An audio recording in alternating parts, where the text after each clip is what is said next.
I'll stand for the Pledge of Allegiance. Pledge allegiance to the flag of the United States of America and to the republic for which stands one nation under God, indivisible, with liberty and justice for all.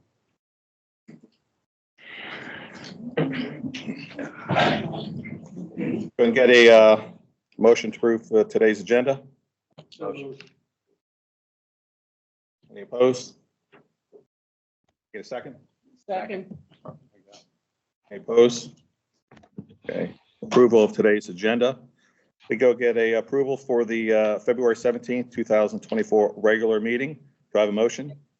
So moved. Do I have a second? Second. All in favor? Aye.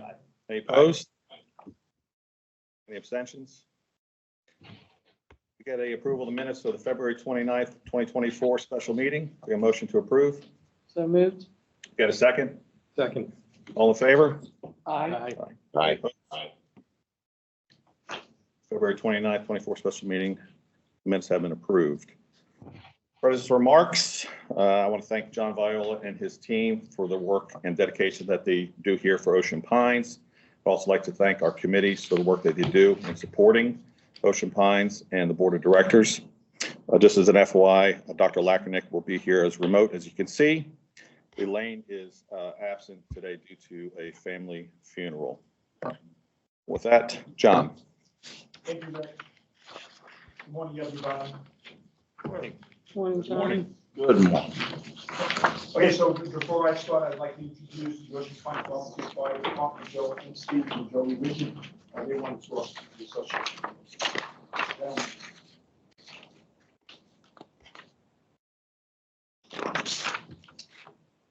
Thank you, John. Good morning, community members. As John said, my name is Joe Enste. I serve as the president and lieutenant at the Ocean Pines Volunteer Fire Department. Today, we're also joined by our fire chief, Joey Widgeon, in the back of the room. Well, our primary reason for speaking today, this morning, is regarding fire safety in our community. We would be remiss if we did not mention our fundraising efforts. As you already know, we are working hard to raise funds to renovate our aging South Station. Donations to that project can be made directly to the fire department or via our brick campaign. Additionally, we're hosting a cash bingo on April 18th, and we have less than 80 tickets available, so please quickly purchase your tickets if you're interested. We also recently launched a Queen of Hearts raffle that allows our community members to purchase tickets for just $5 at a chance for winning the growing jackpot. We're currently in week 4, and the jackpot is now $2,513. We also will continue our vehicle raffle with a few updates that will now allow us to cover all the winners' taxes, tags, and title and fees, anything associated with it. All raffle and event tickets can be purchased through our website, opvfd.com, and you can always contact the fire department directly with any questions or if you need any assistance with purchasing. As some of you may already know, last Saturday, our community experienced a house fire that saw one individual transported to the hospital and also resulted in the passing of 4 family pets. With that in mind, we want to address a crucial matter that concerns the safety of our community: fire safety and the importance of smoke alarms. It's a topic that may not always be top of mind, but it's one that demands attention. Fires can happen unexpectedly and spread rapidly, posing a significant threat to lives and property. However, there's a simple yet powerful tool that can make a life-saving difference. That's a smoke alarm. These small devices are like silent guardians, constantly monitoring the air for any signs of smoke. When they detect even the slightest hint of danger, they'll sound the alarm and give us precious time to escape to safety. But having smoke alarms installed isn't enough. It's crucial to ensure they are in good working conditions. Regularly test your smoke alarms to make sure that they're functioning properly. And remember, a smoke alarm with a dead battery is as good as not having an alarm at all. Additionally, have a fire escape plan in place for you and your family. Know the quickest and safest way out of your home in case of a fire and practice your escape plan regularly. Fire safety is a shared responsibility. By taking a simple yet essential step like installing and maintaining smoke alarms and having an escape plan, we can better protect ourselves and our loved ones. Let's work together to make Ocean Pines a safer place for everyone. Thank you for your attention this morning, and let's prioritize fire safety in our community. Thank you. Thank you. Thank you. Okay, next up, Chief Tim Robinson. Chief.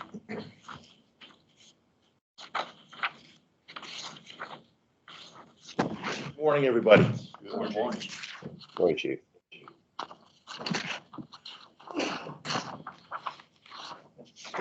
All right, so when I was here at the last meeting, I mentioned that we were going to be doing some speed surveys. And I want to share some of the data with you. All the speed surveys that we've been doing, I've been on the north side of Ocean Parkway, just basically north of north of Route 9. We did have one down by Wareham. And I'm going to show you some data here, which shows you that overall, we can see the average speed. That the average speed is well below the speed limit. And I want to show you some numbers here. It's kind of surprising how many cars are actually driving by. So on a 3-day period, over 9,000 cars went by Ocean Parkway at Briarcrest with the average speed of 32 miles an hour. And 88% of those cars are doing 39 miles per hour or less. Next one, please.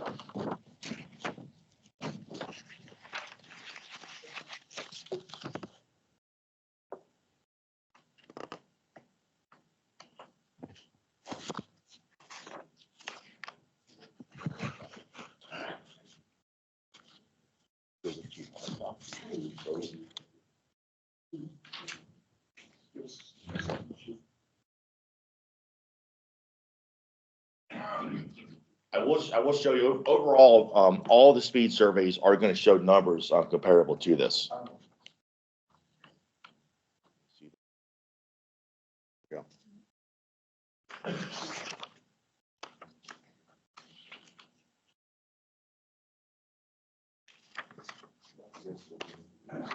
Yeah.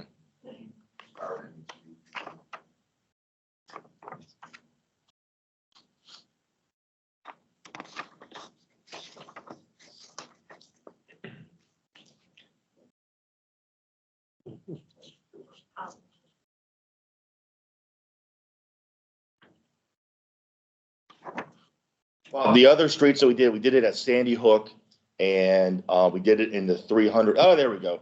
All right, Sandy Hook. Look at that. We did it over an 8-day period. Almost 18,000 vehicles went through with the average speed of 33 miles an hour. 96% of the cars that came by were at 39 miles per hour or less. Next one.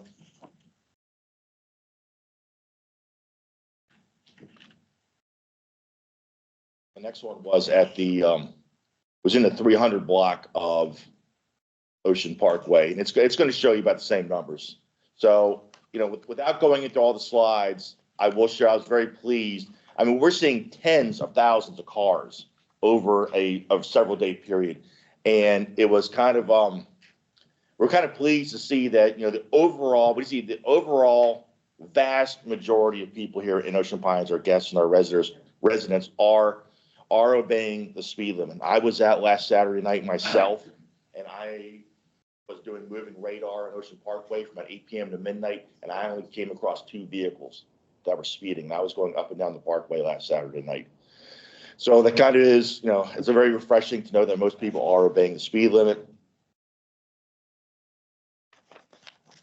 But we are going to be out there. We are going to be continuing this. We are planning on moving to the south side, and we are going to be moving to some residential streets too, where we're getting some complaints in some of our residential streets, especially some of the longer ones, especially with the bigger, longer straightaways.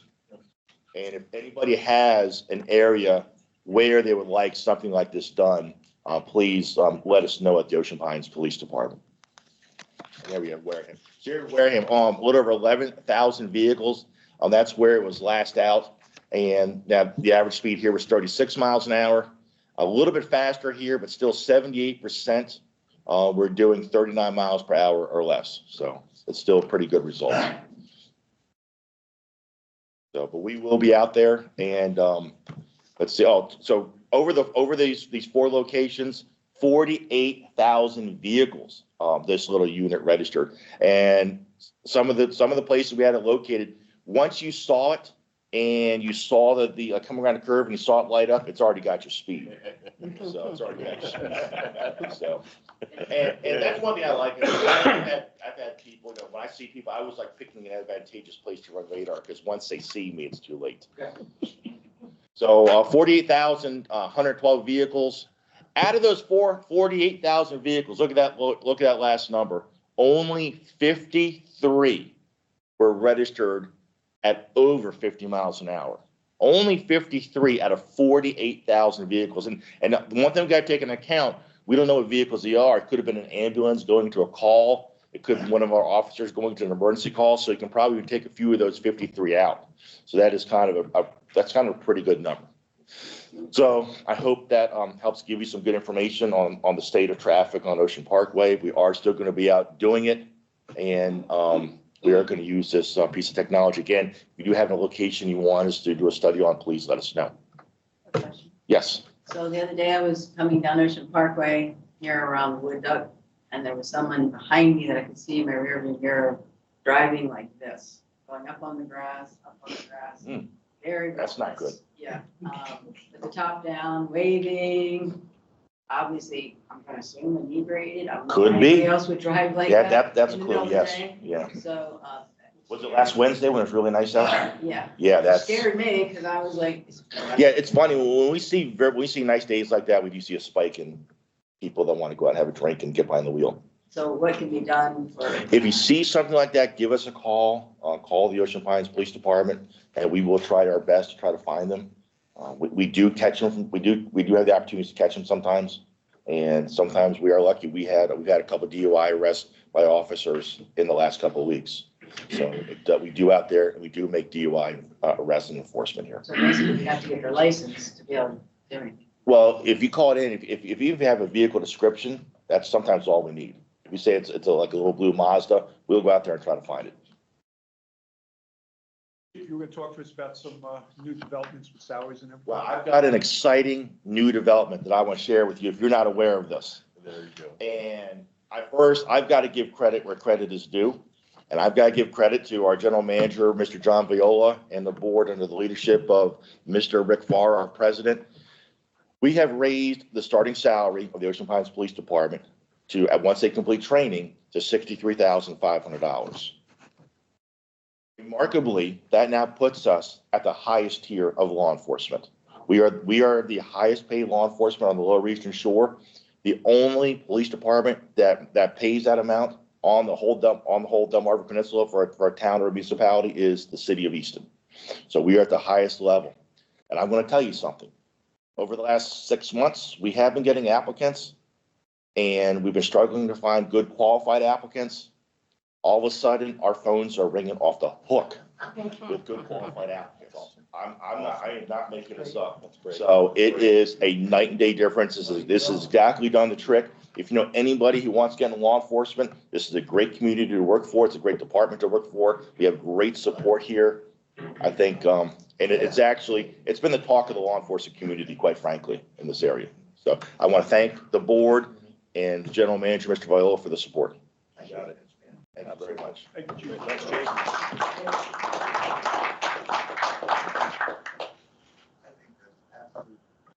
Okay, so let me just start off now. Thank you, Chief.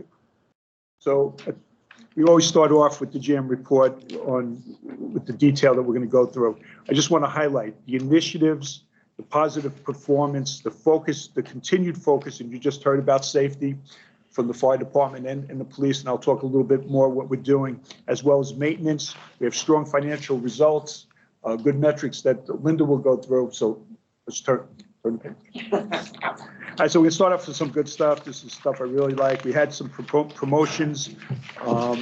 As you know, Aquatics, Michelle Hitchens did come on board maybe 4, 5, 6 months ago as the lead. She has been promoted to director. We have put that out in releases, and I just want to make sure everybody knows, just another way of communicating, but congrats to Michelle and her team down there. Aquatics is going to start off with a good start this year. And then, of course, you know that gentleman on the right side, he's been here before, Terry Underkoffer, was promoted to Racket Sports Director, effective March 14th. Terry was down in Florida. He answered the bell. There was a need. I had a need. Ocean Pines had a need. And I'm very happy that Terry and Tim are back, and I'm looking for good results and good stuff this summer.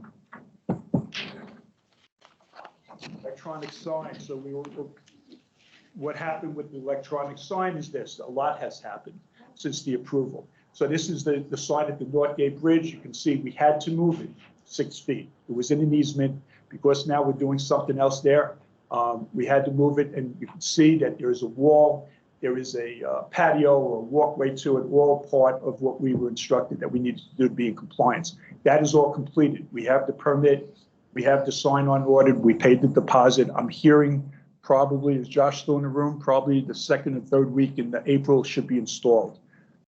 Okay, so I know there's a lot of anticipation on that. We definitely will have it installed before the beginning of the season. Turn the page. Landscaping, we continue to landscape as part of beautification. We're committed to that. The bulbs have been planted. You'll see on the Northgate Bridge that we will, seasonal flowers.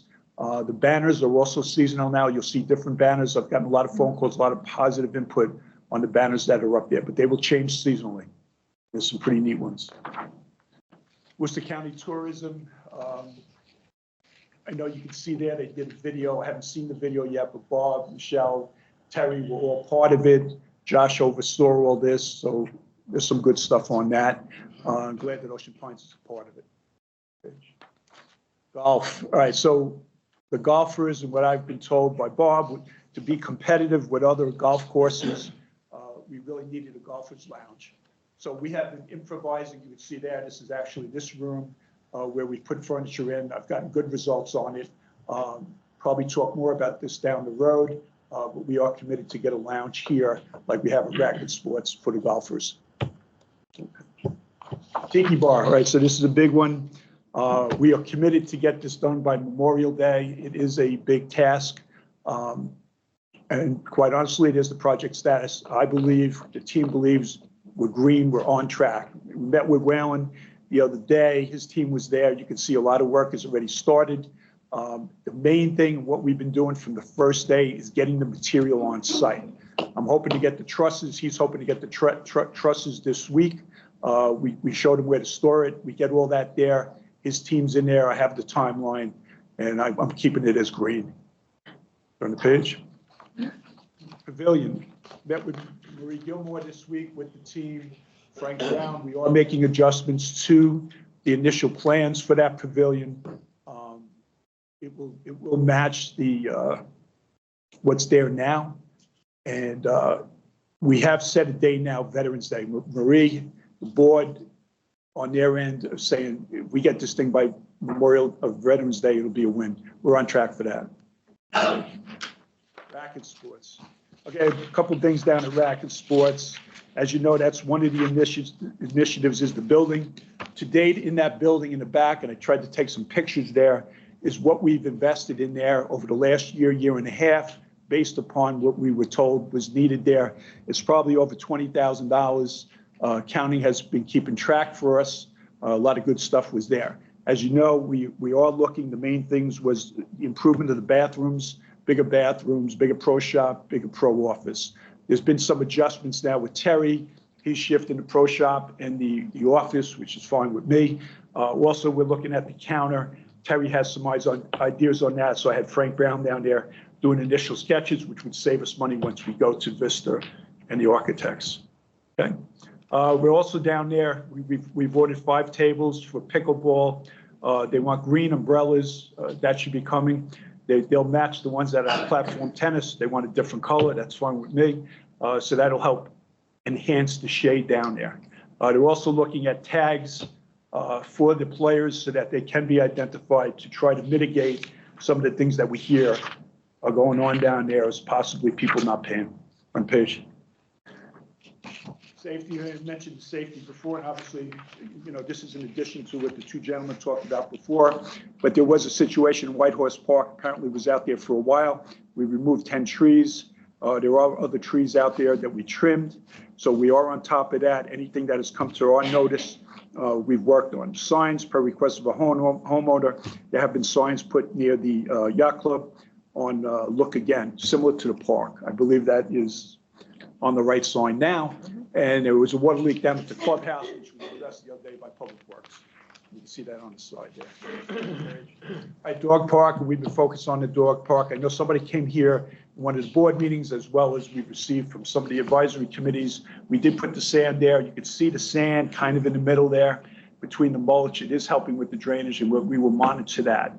We also, we repaired the fence that last time I was told was damaged, and we did see that. And then we're also looking into a rain shelter and working with the county to see what is allowed and what we can do. But we have that on our task list. Turn the page. Soft shoreline. I'm big on this. The team is, Josh is leading this with Eddie and Nobi, with myself in Coastal Bays. We did receive a grant, $150,000 for a soft shoreline. I know Josh, I saw the emails coming in. He did receive the proposals the other day. We will summarize that and we will evaluate. So far, so good. I'm hoping one day that's what you look at around the pond there. And yes, there will be areas, entrances for the fishermen.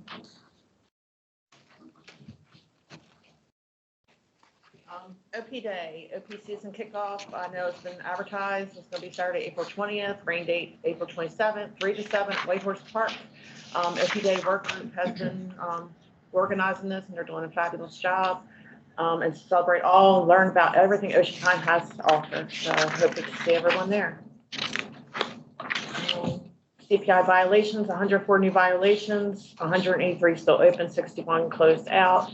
Most of them are in maintenance, but we are seeing a upkeep of people putting in metal fences. So we are going after metal fences. So metal fences are not allowed in Ocean Pines. Do not put a metal fence up. Call the CPI department if you have any questions. Work orders for February, 96 work orders, 98 were closed out. Majority is still open in drainage, 76.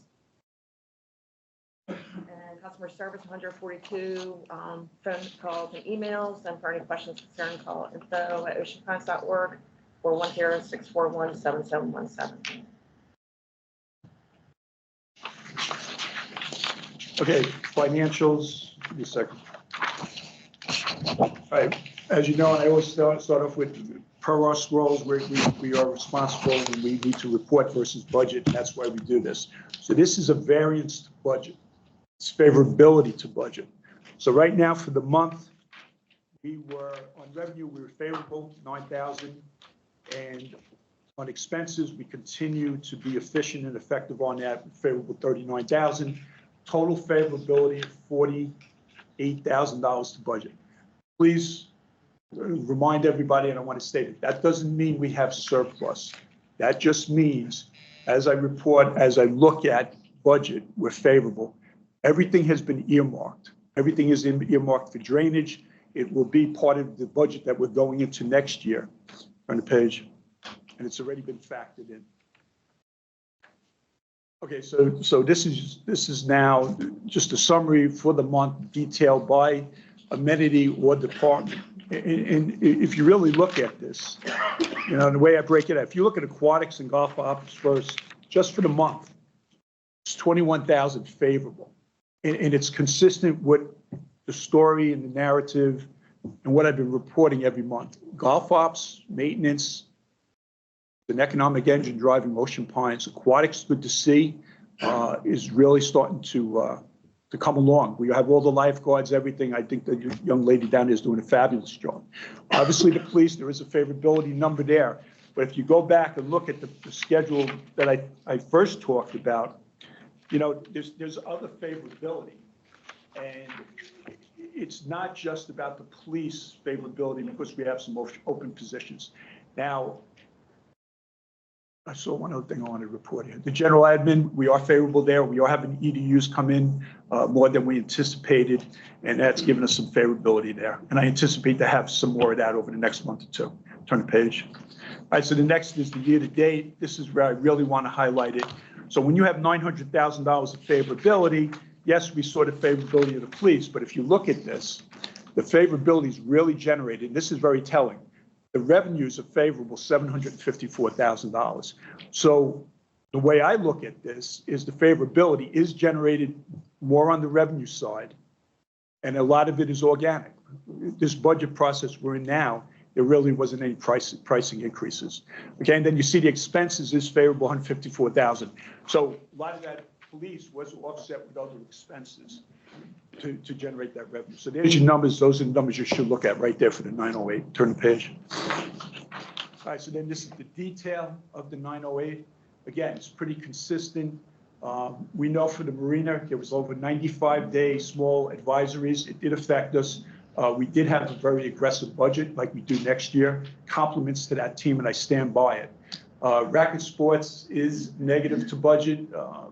I've seen improvement over the years, not as much as I'd like to see, and we are working on that, hopefully. But again, you can see the golf ops generating almost $200,000, and we were aggressive with the budgeting for this year and next year. If you look at golf versus several years ago, aquatics come along nicely, beach club, beach park, and Clubhouse Grill. Can't say enough about Clubhouse Grill, the team in there, team at everywhere, right? Rec and Parks too, she's doing a great job up there as far as putting out the programs and staying on budget. Turn the page. Okay, so this is the reserves. We show the reserves. This one is as of, Steve has it at 229. This is actual. What I do and what I will tell you now is I forecast, this is a big number, especially with DMA, the DMA study coming up this year. Where are we with the reserves? So we're at 8 million. I've heard a lot of people, well, we have $8 million in reserves. Well, if I forecast to the end of this year, the fiscal year end of April 30th, it's around 7 million. I still have $400,000 to spend on roads that come out of that number, over 200,000 in drainage, 400,000 in bulkhead, and 300,000 in initiatives. So we're forecasting at the end of this fiscal year, which is a key number, $7 million. Okay. I think that's keeping us on track going into the next year. Okay, that's all I got. John, thanks. Appreciate it. Monica, Treasurer's Report. Thank you, Rick. At the end of February, the association had approximately 14 million in cash. Cash increased 1 million from the same time period last year. Cash decreased 900,000 from January 2024. We have 10.4 invested in CDARS. We recognize 46,000 in interest income.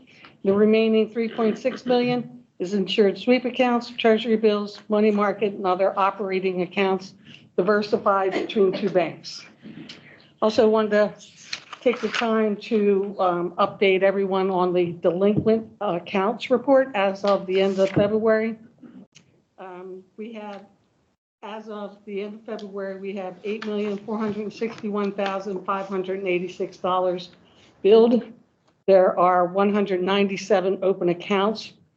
The total outstanding amount, including interest and liens, is $745,587. The percentage amount is 9%. The outstanding amount without interest and liens is $147,306. The write-offs, including dues, interest, liens, legal, is $23,588. There are 27 active accounts with Lurch, Early, and Brewer, and Bruce Bright currently has 54 active accounts. Under new business, I'll be making a motion to set the delinquent interest rate today. Thank you, Monica. Appreciate it. We're up for public comments. Members wishing to make comments must state their name and address, and they have 5 minutes. So open the floor to public comments. Gary.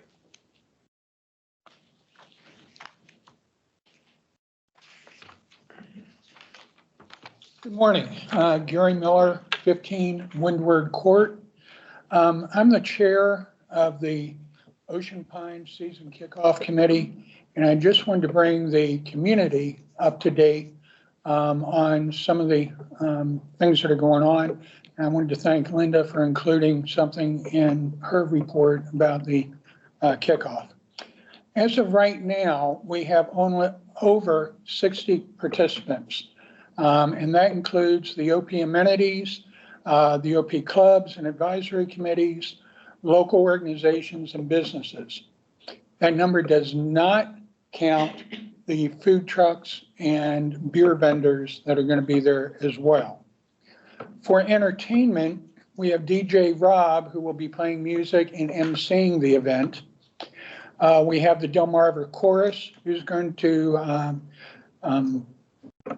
sing some songs for us. We've got the Pine Steppers. We've got the Pine Tones Chorus. The Chesapeake Martial Arts Academy is going to do a Tai Chi demonstration. OP Racket Sports will also be doing some demonstrations. And the OP Fire Department is going to have one of their trucks on site that people can walk around and take a look at. Pardon me. For promoting the event, the info is in the OP Weekly newsletter. Josh has been updating that weekly, and we appreciate that. We also have some full-page ads running weekly in the Bayside Gazette. We created a web page, so you can go there to get more information on who's participating and what's going on. The web page is oceanpineseasonkickoff.com. Pardon me. We also have a group Facebook page. So if you're on Facebook, you can go to that page and get an update on what's going on as well. We do have an opportunity for participants to win some prizes. There will be cards, information cards at each of the 4 sports amenities. On that card, there will be information about what each of those amenities offers. People can turn in that card at the OP information booth, and that will get them entered for a chance to win some prizes. If people want additional information about a particular amenity, they can check a box on those cards, and we will contact them and answer whatever questions they have. Again, those cards all get put into a box, and at the end of the event, we will be pulling names for some of the prizes. I want to make sure that people that are interested in participating understand that there is a deadline of next Friday to register for the event. And we're encouraging people to come out and register. Like I said, we've got over 60 organizations now, and we've got some more that I know have been coming in. I want to assure the board that as right now, the revenue generated from the sponsors, the businesses, and the vendors is expected to pay the majority of the cost for this event. So again, save the date. It's April 20th, Friday, Saturday, is from 3 to 7 p.m. The rain date is the following Saturday, April 27th. This is going to be a huge event, and it's highlighting everything that Ocean Pines has to offer. Now, since the pandemic, a lot of people have kind of not been out and looking at what's available here. This will give everybody an opportunity to really learn about things that you may not have known of. A lot of small clubs and organizations that I didn't even know were here. So it's going to be a bigger event, and we really hope you all will attend. Thank you. Thank you. Thank you, Jerry. Any others that wish to make public comments?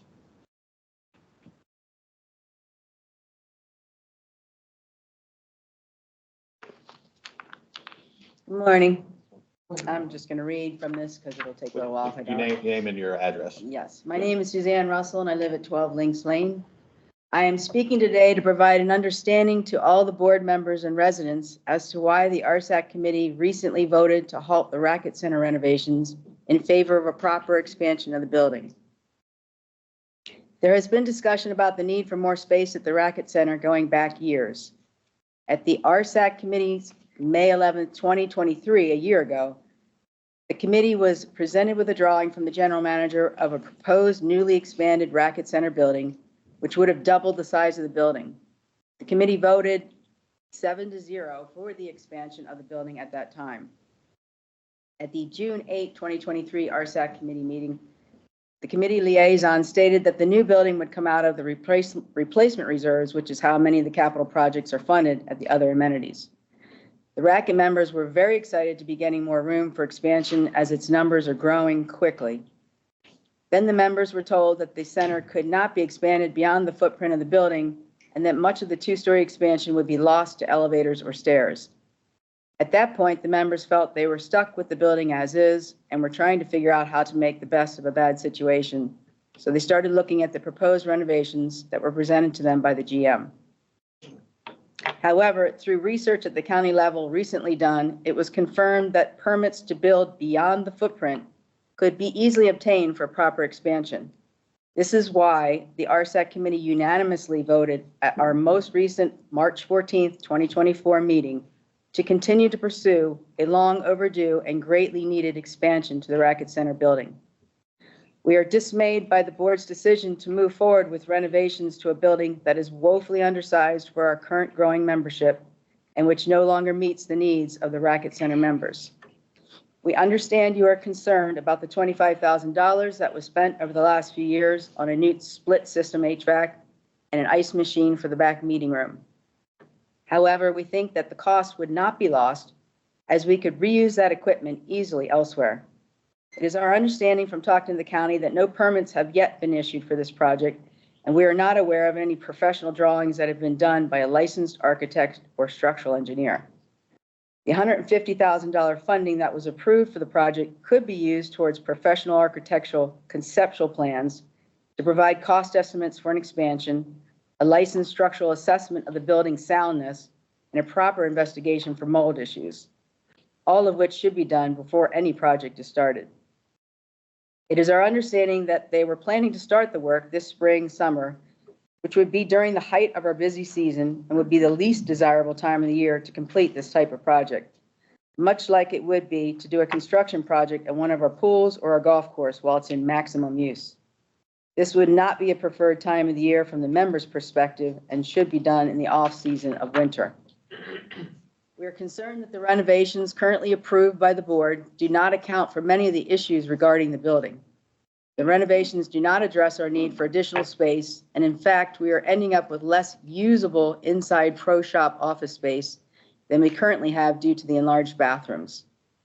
The existing building was built some 40 years ago when it was merely a small tennis club, and the size at that time fit the needs of the membership. But today, we have close to 500 members with 5 different racket sports being played. That number is expanding quickly since pickleball is the fastest growing sport in America. The existing building is no longer sufficient in size to meet the racket sports' growing membership. We are no longer able to hold many of our functions at the building because the meeting space is too small. We've had to move our functions to the acetique room at the community center and the meeting room here at the golf club, and we've had to limit the number of members who can attend our functions when held in the meeting room of the Racket Center. We are concerned by the age of the building in terms of its structural soundness. We asked at our meeting last week when the proper legally required structural inspections were performed, and neither of the 2 board members or the general manager present could provide that information to us. We are concerned that the building may not be safe due to a potential mold mildew issue behind the walls, which was making the employees sick and in some cases contributing to them quitting recently. We are worried that we may end up in a situation similar to the golf course building, where they started with the renovation and found mold in the building and had to tear the whole building down and start over, which ended up costing a lot more money in the end. The building needs a proper central HVAC system installed as opposed to the 3 completely different systems that are in the current building that don't properly ventilate the spaces. The check-in registration area needs to be properly positioned with windows surrounding it so that the employees can easily see when someone forgets to check in or pay. Just real quick, we're at the 5-minute limit. Do you finishing up? You have 5 minutes. Am I allowed to finish up? You're entitled to 5 minutes as far as for public comments. Are you close to being finished? No, I have another page. Do I need We're to have? limited to, we're limited to 5 minutes. Okay, can Yeah. someone else like to continue then and take their time to read it? Karen?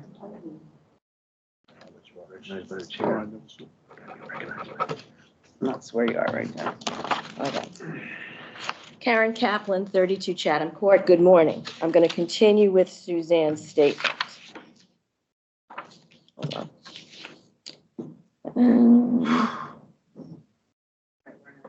Hold on a second.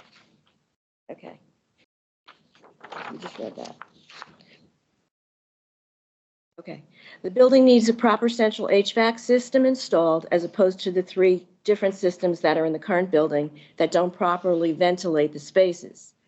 The check-in registration area needs to be properly positioned with windows surrounding it so the employees can easily see when someone forgets to check in or pay and walks past the registration area to the courts.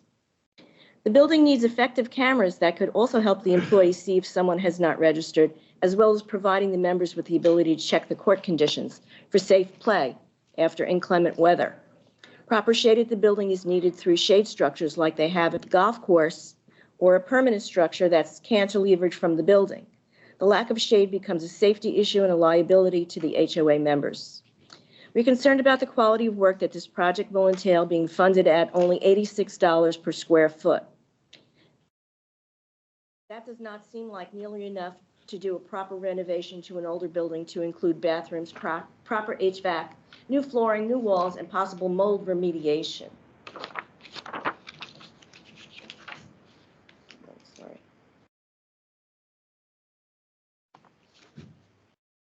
With proper expansion to the building, we could increase the Racket Center's revenue to make it self-sustaining by attracting more memberships, stocking and selling more equipment and apparel from the pro shop, and holding more profitable tournaments. By enlarging the restrooms and including showers and changing areas in them, we could also increase potential revenue at other amenities within Ocean Pines. We have many members and non-members who travel a distance to come and play at our courts, and after playing, they have worked up a sweat, would use the showers to get cleaned up, and then go to the yacht club or the golf grill for lunch or dinner. We could even be cross-marketing up to other amenities to increase our revenue. For example, someone can come to play racket sports in the morning and spend the afternoon playing a round of golf or enjoying the swim club as a drop-in. Then the HOA may even gain a new future membership in those other amenities as a result. A similar revenue-generating situation could occur when holding a tournament and people are traveling great distances to get to our facility and spend the day here. They could shower and change and then have dinner over at the yacht club or golf grill.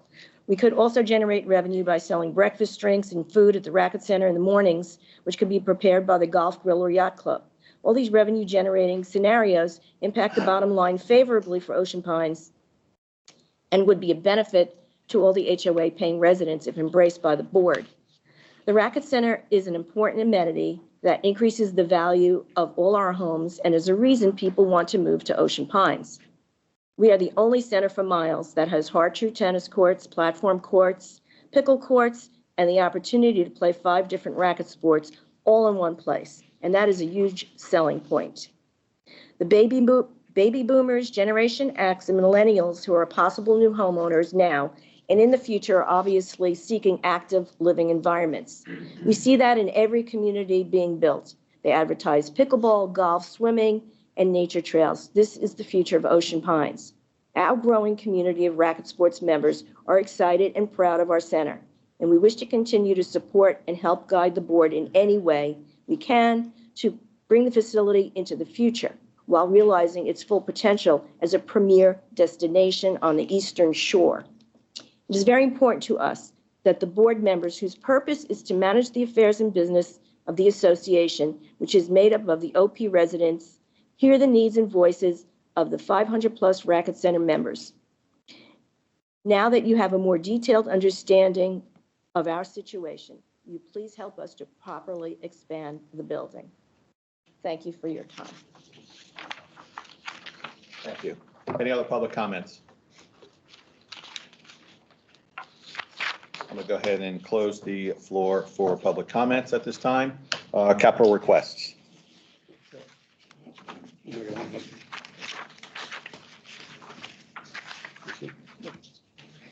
Okay, so the first one, cured in place pipes, CIPP, requesting authorization to go forward with staff recommendation of $210,637 for Pelican Underground to line key pipes in Ocean Pines.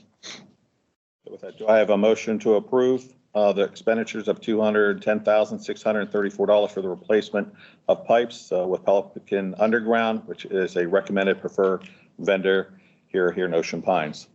Do I have a second? Second. Do I have any discussion? Steve? Thanks, Rick. John, what are the cured in place pipes? What?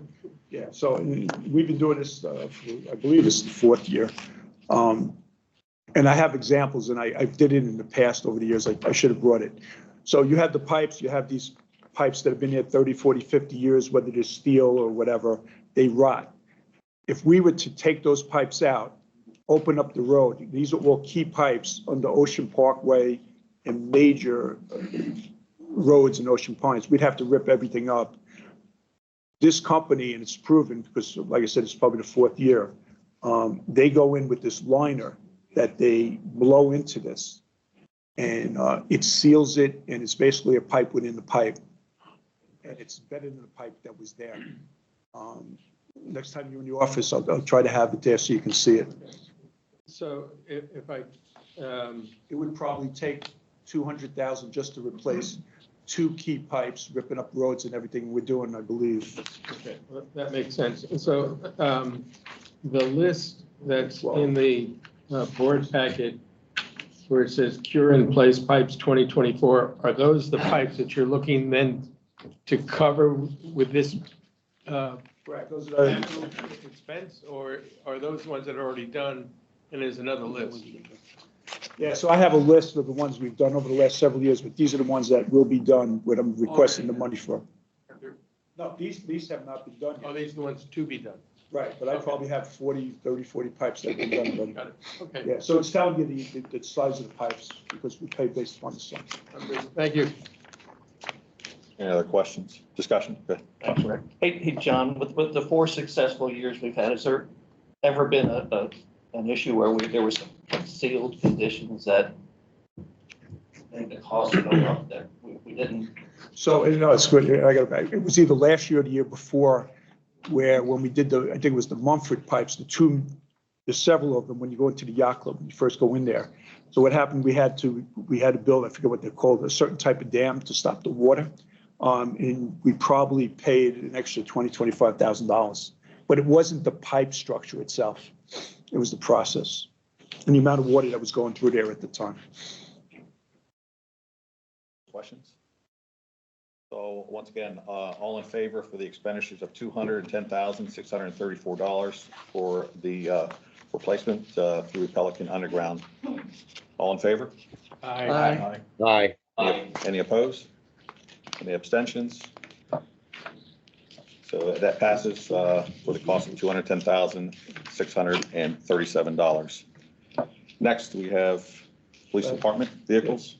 So police vehicles, requesting authorization to go forward with staff recommendation of $83,698 for Hertridge Fleet Services. It's two vehicles. It's two vehicles plus the apparatus that is needed inside each vehicle, which probably totals 34, 41, 40, probably about $20,000 each on top of the vehicle.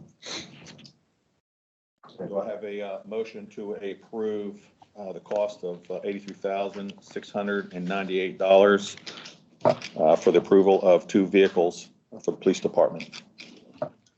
Motion. Do I have a second? Second. Discussion? Yeah. Go ahead, Steve. Again, Rick, I just, did you list the total price as $83,698?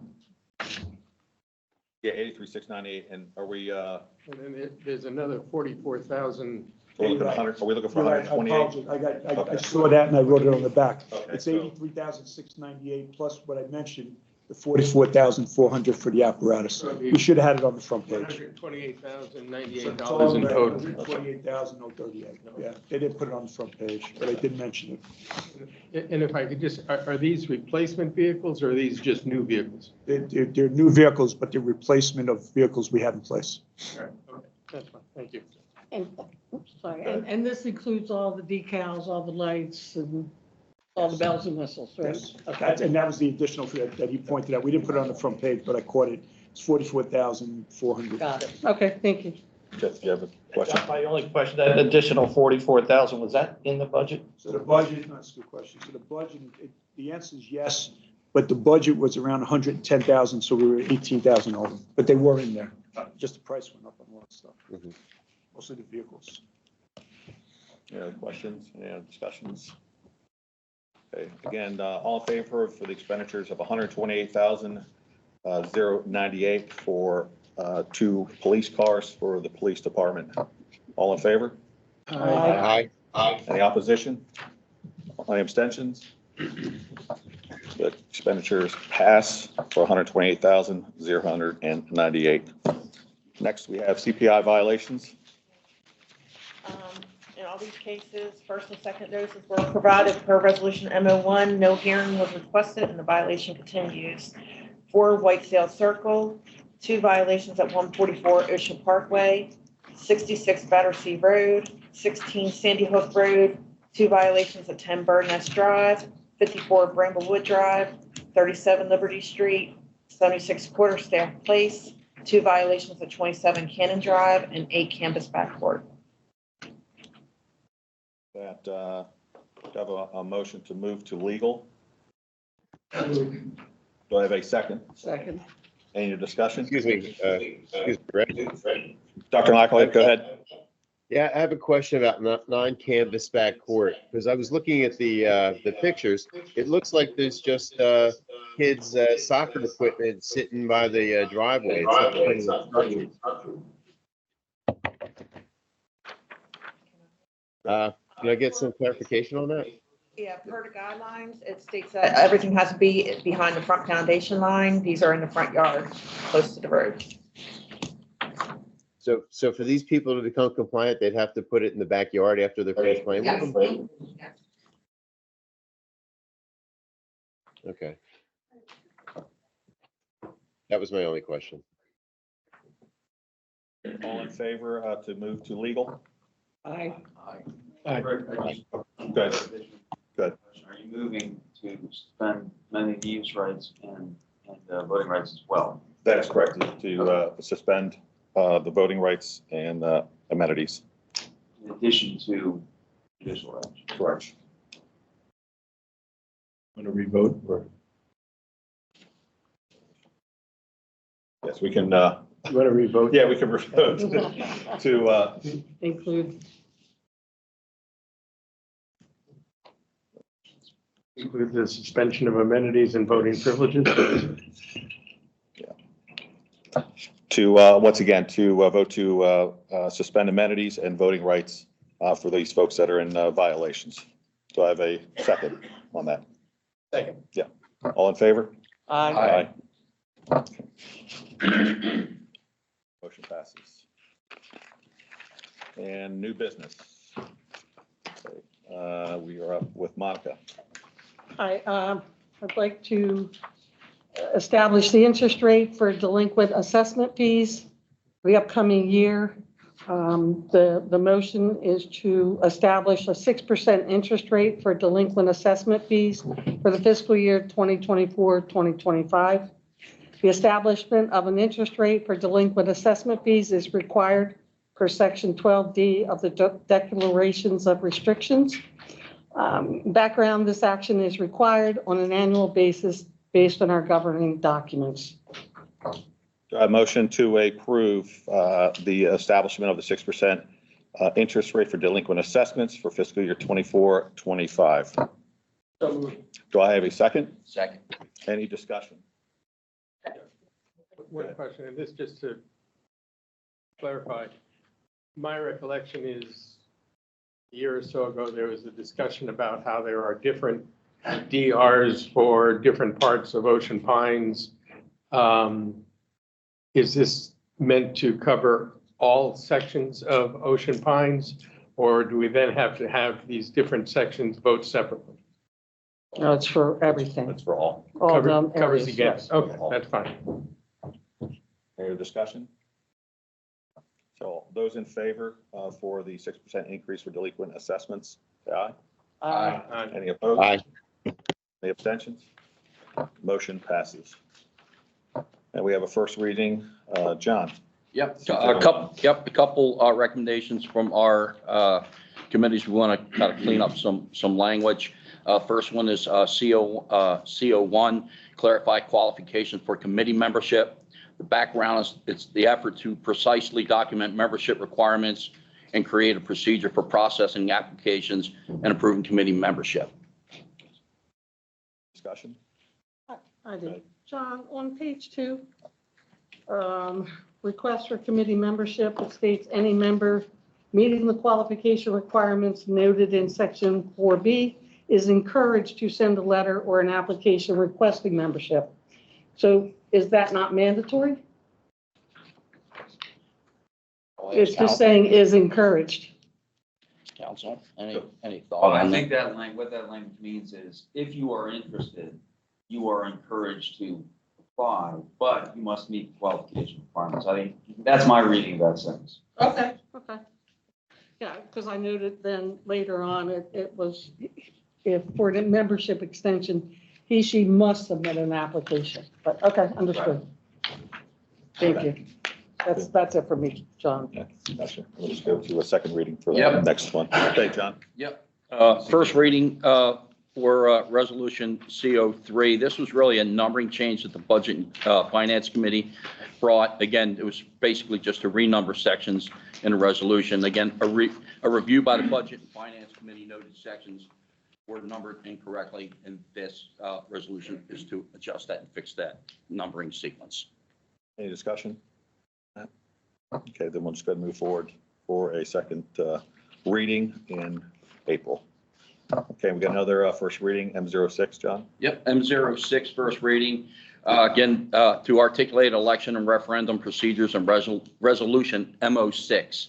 A little bit of background is the effort to clarify the elections and referendum procedures in attachment A of resolution M06. Any discussion? Yeah. So John, this was, I know the directors got to review this. This was also, my understanding, reviewed by legal and the bylaws. It was Committee reviewed by and legal, resolution. sent to bylaws, correct? One other comment, when it comes to the mailing, the committee may establish secure boxes at the association facilities where ballot envelopes may be deposited without the need for a return. So it's not mandatory. What section? Let's see, under number 7, receipt of ballots by contractor. I don't know what page. Let's see. 1, 2, the third page of the Are you looking at 7A? 7C. The committee may establish secure boxes. That is not mandatory language. Okay, So that is at the option of the committee. okay. Any other discussion? Steve? Yeah, just, I confess I did not read this in great depth, but the timelines that are established here basically go backwards from the meeting in August, the full meeting in August. And I'm just curious, based upon last year's experience, whether it is necessary to include some language so that the board can adjust those dates, including that meeting in August, if necessary. I don't know. I don't really have a problem with what's in here, but the thought occurred thinking about the delays that we experienced last year, whether or not it's worthwhile to include an option for the board to take action to move, since everything dates from the August date back into filing and everything else, whether it's worthwhile to give the board the authority to move the August date if necessary. Yeah. That didn't come up in my review of the document, but you may want to suspend the rules to have a committee member speak to that. We can suspend Robert's rules. Tom, if you want to have it. Come to the podium or If you come to the podium, that'd be great. All right. Tom Chiatti, 13 Chatham, the park, the beautiful park, chairman of the elections committee. What we've done is we have made changes to the referendum. Now, there are our bylaws, which require a resolution in order to change the bylaws. We're kind of trapped by the bylaws because it gives us the date of the annual meeting, which is the second Saturday in August, where we have to back up where we do processes, okay? For instance, on the 1st of March, we announced that we're having an election. Applications for candidates have to be in by May 10th. Then the secretary looks at the applications, validates them. Then the elections committee goes through the vendor to prepare the documents that go into the envelopes. The envelope, the return envelope, your vote online, the photos, the bios, so on and so forth. What we have done this year is we have accelerated to send out those who are eligible to vote earlier, 3 weeks earlier. We're also going to inform those who are ineligible to vote, which is about 800 owners here, that you've got 3 weeks to solve your issue, whether you are behind in your dues or you have a CPI violation or a legal issue. Last year when we did that, 128 owners became eligible because we backed it up. So to answer your question, we've already built that timeline in. We have coordinated with Ruth Ann Meyer, who produces the Excel spreadsheets that goes out to the printer to print these documents. Our RFP went out last Monday. We've got 3 quotes back. The deadline is next Friday. And then after that, the elections committee will have a meeting. We'll prepare an Excel spreadsheet of all the costs. We'll provide that to the board for consideration with a recommendation that we do electronic voting. But every lot will get a envelope, and you can either vote electronically or you can send it in manually. And then they'll make that decision, and then that will be in April. And like I said, the cutoff for applications is May 10th. So we've got everything in process. So there's no reason to go and change the bylaws at this time because it's a referendum. It takes time and all that. So I hope that answers your question. Yeah. Thanks, Tom. I appreciate it. Thanks, John. I'm going to go ahead and reinstate Robert's rules at this time. Next up, appointments. We're going to go ahead and approve appointments for Laura Pengratz for the second term of Bylaws and Resolutions, and Gary Schnell for the first term of Recreation and Parks. All in favor for these appointments? Do I have a motion to approve? Aye. Do I have a second? Second. All in favor? Aye. Aye. The appointments of Laura and Gary have been approved. Do I have a motion to adjourn today's meeting? So moved. Do I have a second? Second. Second. All in favor? Aye. Aye. Aye.